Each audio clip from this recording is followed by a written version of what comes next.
Suspense.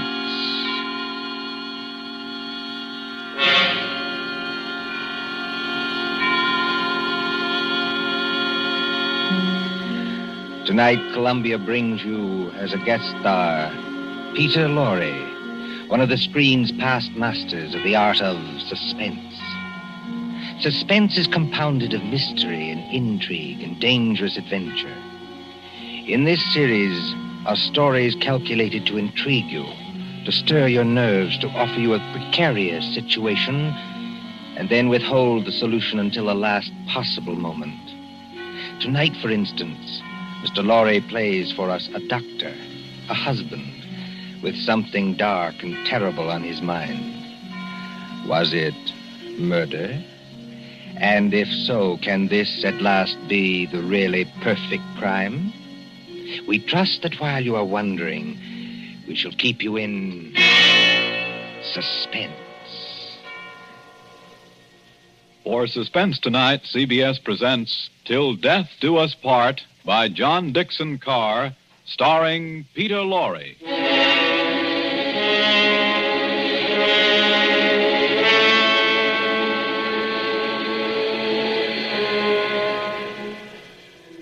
Late one night in December of 1941, a man and his wife sat beside the fire in their country cottage. This man, look at him. A professor of mathematics, stout and middle-aged, guileless as a child. In the remote corner of England where he lives with his pretty English wife, they say of him... Jolly decent fellow, you know, for a foreigner. Isn't he? Always a smile for everybody, and so polite. That's why it's such a shame about his wife and that young American. There hasn't been anything between them yet, I'm almost sure. But if the American stays here much longer... Shh, I tell you.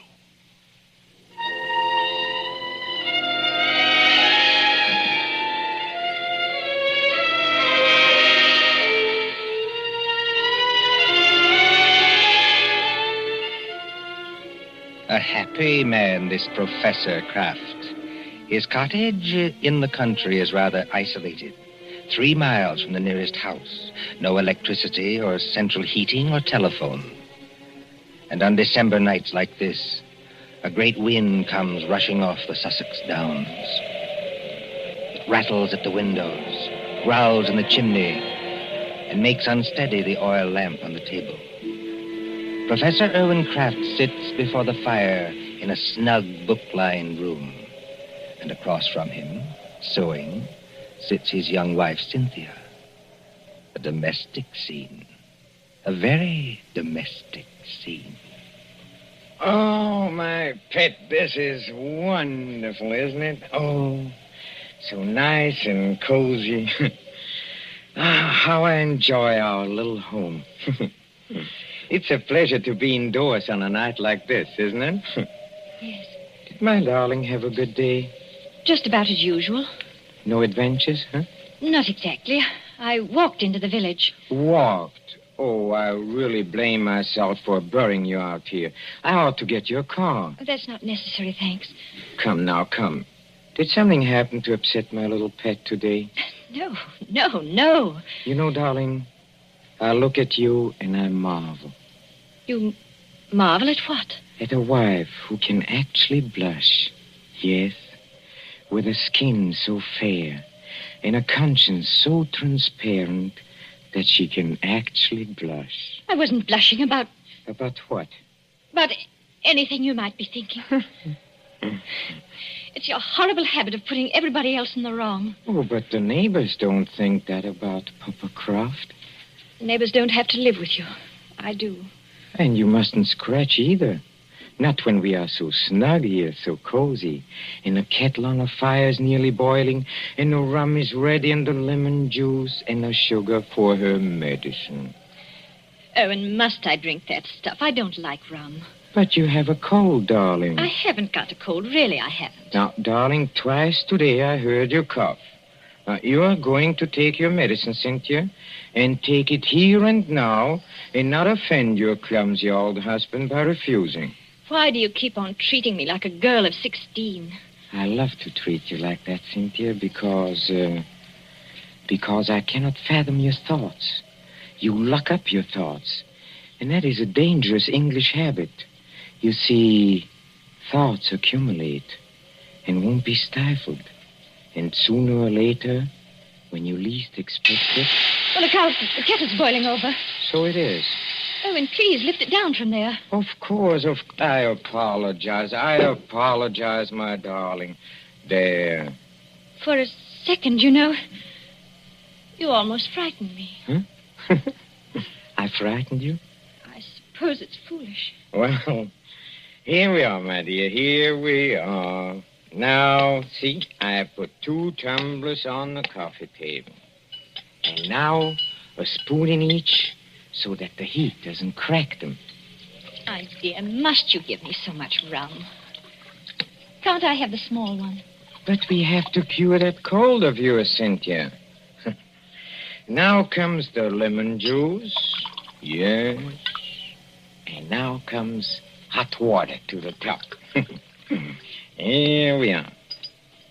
And 2 lumps of sugar for each of us. There you are, darling. Now let's drink up, huh? Owen, listen. I didn't hear anything. I did. It came from that cupboard over there. It sounded like your accordion. Oh, that's nonsense, darling. That's nonsense. There it is again. Well, that's only the wind. Or perhaps a rat that got into the cupboard. Owen, I'm terrified of rats. Go and kill it. Would you mind? Oh, you really sit very heavy labors, my sweet, for one of my weight. Well, if you insist, all right. Well, I'll take a good heavy poker from the fireplace. And, of course, it means a little trip to the cupboard. Owen, never mind. You haven't changed your mind, have you? It'd probably run out across the floor. Come back. Wouldn't run very far, I'm sure. Well, again, if you insist. I can't think what's the matter with me tonight. No? No, You're sure nothing upset you in the village today, huh? certainly not. How about this young American, that fledgling doctor, what's his name? You mean Dr. Craig? That's it, Dr. Craig. Dr. Craig. Didn't someone say he was leaving today for London and then back to the States? I believe so. That's what Lady Randolph told me. And you didn't say goodbye to him? Certainly not. Well, that wasn't kind of you, darling. That wasn't friendly. What's the matter? Don't you like my nice hot rum drink? No. But you'll give me no peace till I do drink it. That's right, darling. That's right. Now, take it down like a good girl. I'm keeping you company. See? Oh, how pretty she looks. With her yellow hair in the firelight. And her red mouth. And her light little hands. Very pretty. Oh, there is just one other thing, Cynthia. I gave you a letter to post this afternoon. Did you post it? Yes. Registered? Yes. And did you notice to whom the letter was addressed? Everybody notices the address on an envelope. It was to some Mr. Hatherby at Market Shepherd. That's right. But I don't know who he is, if that's what you mean. Oh, Mr. Hatherby is the coroner of this district. The coroner? That's right. That's right. But is there any reason why you should be writing letters to the coroner? Well, there will be tomorrow morning. We have been just drinking poison, my love. Why do you drop your glass, darling? I don't believe you. No? This will interest you, Cynthia. You were a trained nurse, and weren't you, You see, the poison was aconite, monk's shoot. No. Yes, homegrown in our own little garden. You know, 1/16 of a grain has been a fatal dose. There's no telephone here. No car, not even a neighbor. Exactly, my angel. Take your hands off me. Let me get up. No, my pet. In about 5 minutes, you see, the first symptoms will come on.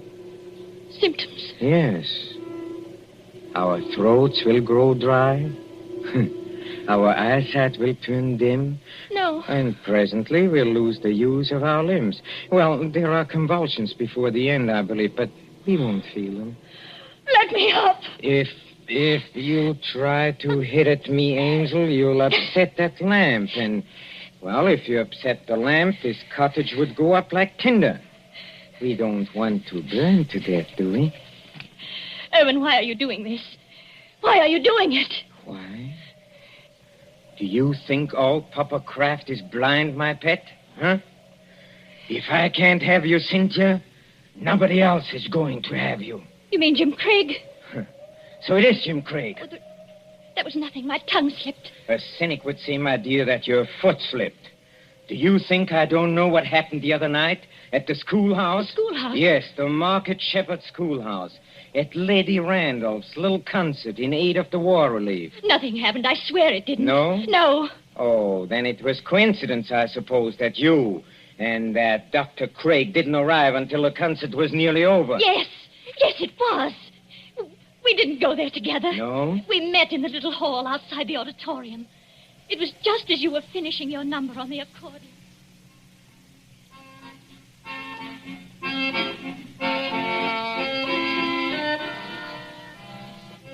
Oh, I beg your pardon. It's so dark here, I almost bumped into you. Isn't that Mrs. Kraft? Yes. Good evening, Dr. Craig. We seem to be late. Very late, I'm afraid. I was detained on a case. I didn't feel like coming here at all. Oh, just a moment before I open that door for you. Won't it look a little funny, our arriving here together? Funny? Why should it? No reason at all, only... Cynthia, listen to me. Do you know, Dr. Craig, that's the first time you've ever called me by my first name. I did want to have a word with you somehow. Of course, you've heard the news. What news? Well, on the radio for the past couple of days. Oh, we're too far out to get much news, and my husband isn't interested. He isn't interested. He isn't interested in anything but himself. I'd rather you didn't talk that way about my husband. Oh, I'm sorry. Would you push the door open a little? And in conclusion, Lady ladies Randolph and is gentlemen, saying something. I'm sure we've all enjoyed our friend Professor Croft's musical numbers on the accordion. And the vicar's conjuring tricks. And little Miss Linshaw's spirited recitations. It only remains for me to tell you that the collection for this little entertainment will amount to the... Yes, Colonel Thompson, what is it? Colonel Thompson's going across the platform in rather a hurry. Looks like an announcement of some kind. Ladies and gentlemen, your attention.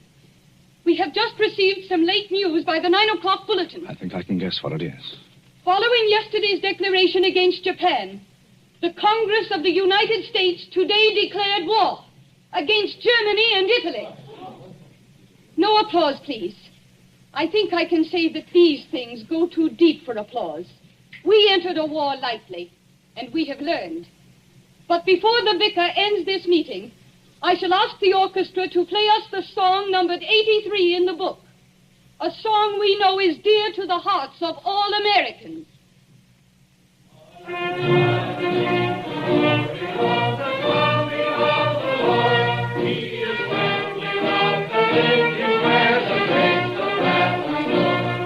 Close the door, Cynthia. Jim, this doesn't affect you. Naturally it does. You won't be leaving England. Probably in a very short time. They'll be needing doctors. But does a formal declaration of war make any difference? What does it mean to you? What does it mean? I can't explain it, Cynthia. It's all in that song. If they're going to need me, I'll go back. But can't you do just as much good here in England? I don't know. That depends on what the army says. And doesn't anything depend on what I say? We haven't got much time, Cynthia. That crowd will be out in a minute. Yes. And we won't admit it, will we? Admit what? Admit how we feel about each other.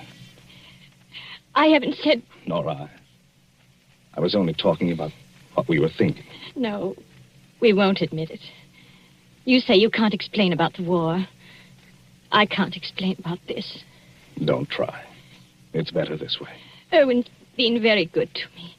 And he's such a childlike person. Yes. Everybody likes him. Oh, he has his tempers, and he's not easy to live with sometimes, in spite of what they think. But I can't do anything to hurt him, because he'd never do anything to hurt me. Never, never, never in the world.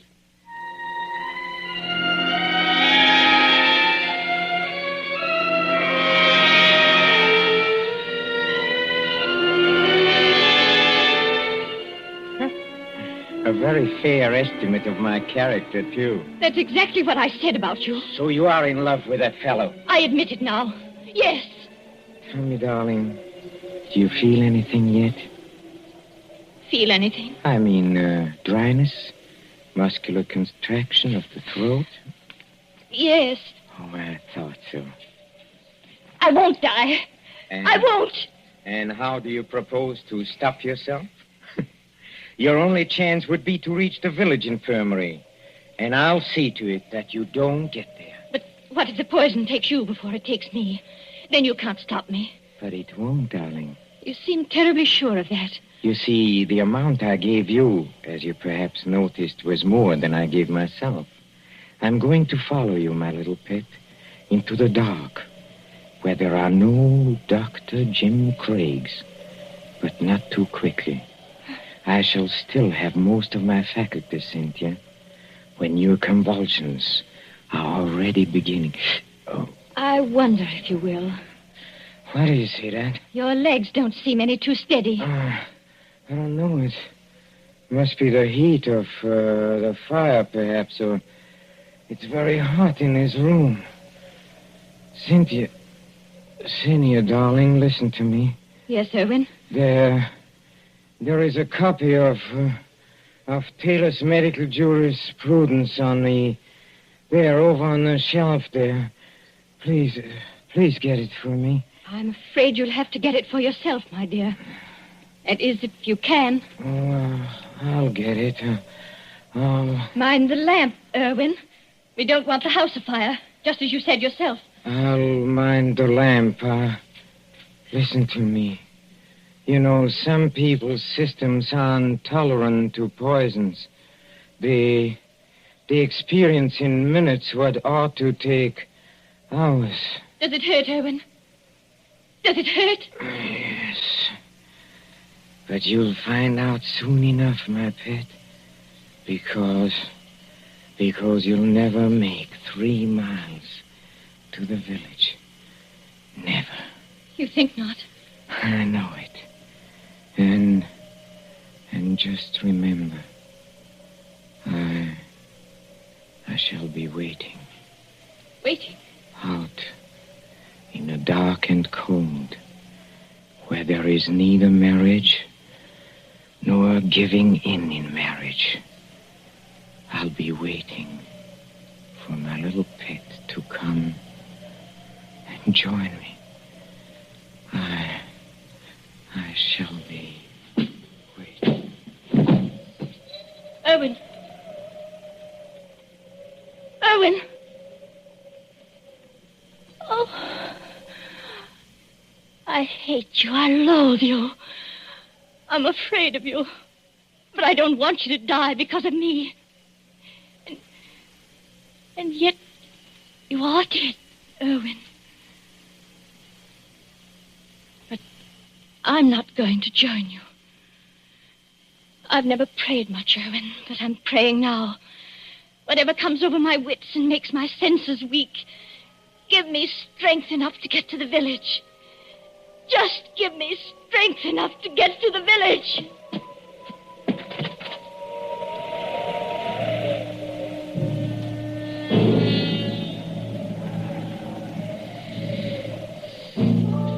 An empty room now, except for the motionless figure by the fire.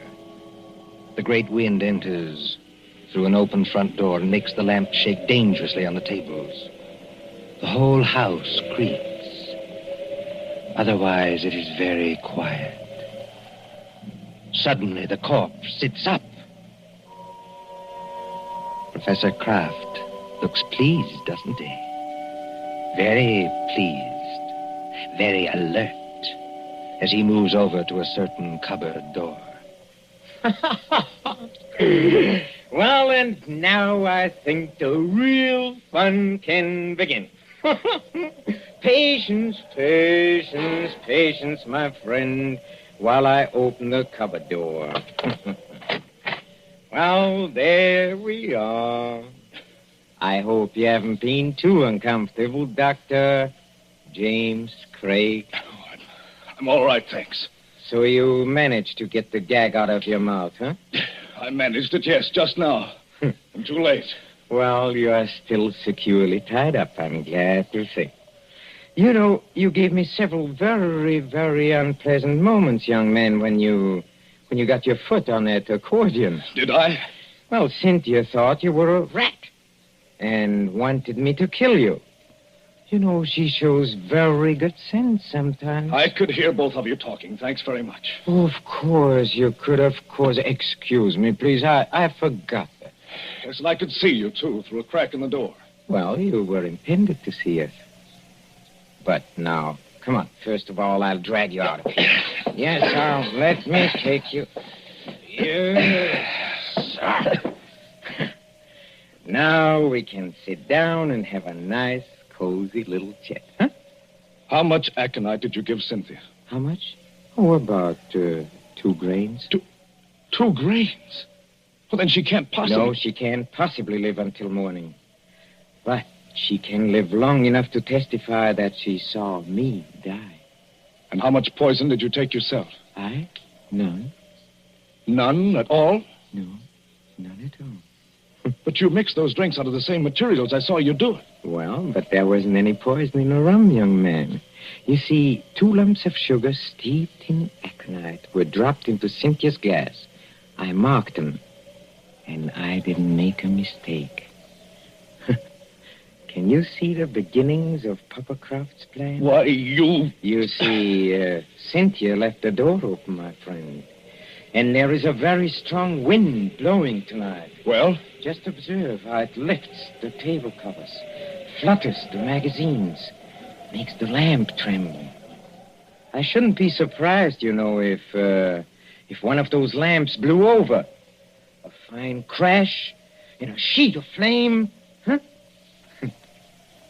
And when they come here tomorrow morning, after Cynthia's testimony in my letter to the coroner, they'll expect to find at least a few charred bones among the ruins.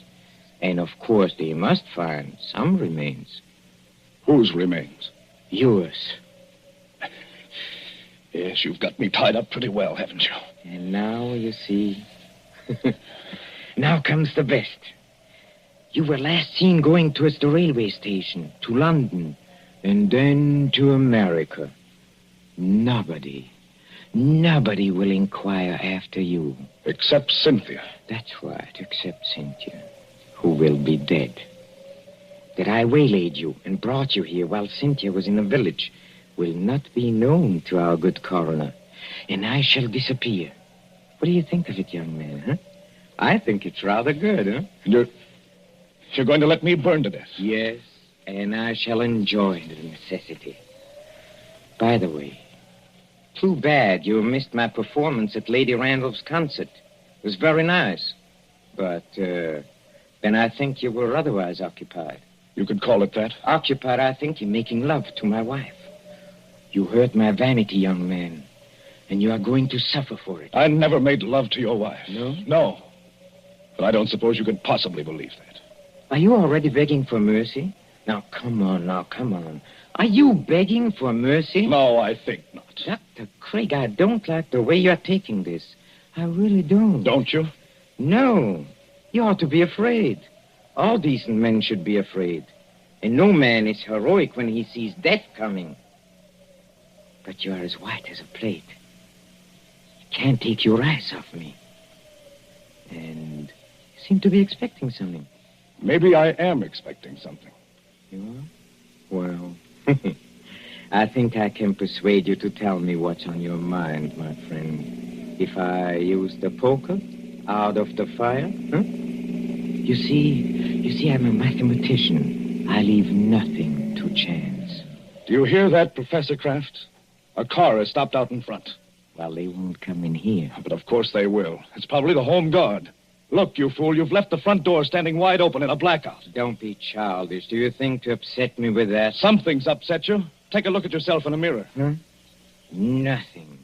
Nothing can upset my plans now. Everything is ready. My clothes and my money are in a stable. This place, this pretty little cottage, will be a furnace. All I have to do is pick up that lamp. You see, like this, and something is wrong with me. Oh, you're not acting this time, are you? You're not pretending now. You swine! What have you done to me? I have done nothing to you. You have done something to me. I can feel it. There is sweat all over me. My throat is choking. This way, Lady Randall. Through the gate and up the path. That sounded like my wife's voice. It was Cynthia's voice. What is wrong with you? A person would think you were drunk. I'm sorry, Lady Randall. Stopping me in the road and asking to be taken to the infirmary at 80 miles an hour, and then finding there was nothing wrong with you. But it can't be. It isn't possible. Oh, but it is. You see, your plans didn't include the fact that Cynthia doesn't like rum. Remember, you poured a very large drink for her and a small one for yourself. And you filled both glasses with hot water. Oh, remember when she got you to leave her, come over to this cupboard? Yes. She changed the glasses then. You're the one who swallowed the poison, 2 grains of aconite. No. Help me. Please. Help me. Nothing on earth can save you. Help me, please. In the name of pity, please. Please help me. Nothing on earth can save you. Please. No. You won't. Then I'll show you. I'll take you with me. I'll take everybody with me. Where are you going? I'll get that lamp. I'll take you with me. Why, look at you. You can't even see. You're blind. You're staggering straight into that cupboard. I'll take you. I'll take you with me. I'll take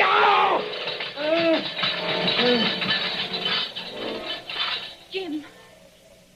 Jim, what are you doing here? Come in, Cynthia. Come in and take a look at the man who died twice.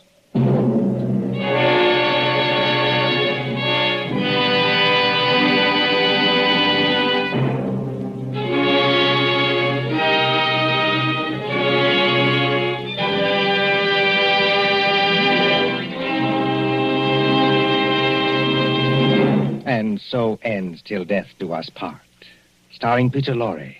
Tonight's story of Suspense. Columbia presents these tales of mystery and intrigue and dangerous adventure for your relaxation and enjoyment. Next Tuesday, there'll be another in this series. Same hour, 9:30 Eastern Wartime. Mr. Lorre was starred as Professor Kraft. He was supported by Alice Frost as Cynthia, David Gothard as Dr. Craig, and Mercedes McCambridge as Lady Randolph. William Spear, the producer, John Dietz, the director, Bernard Herrmann, the composer-conductor, and John Dixon Carr, the author, are collaborators on Suspense. This is the Columbia Broadcasting System.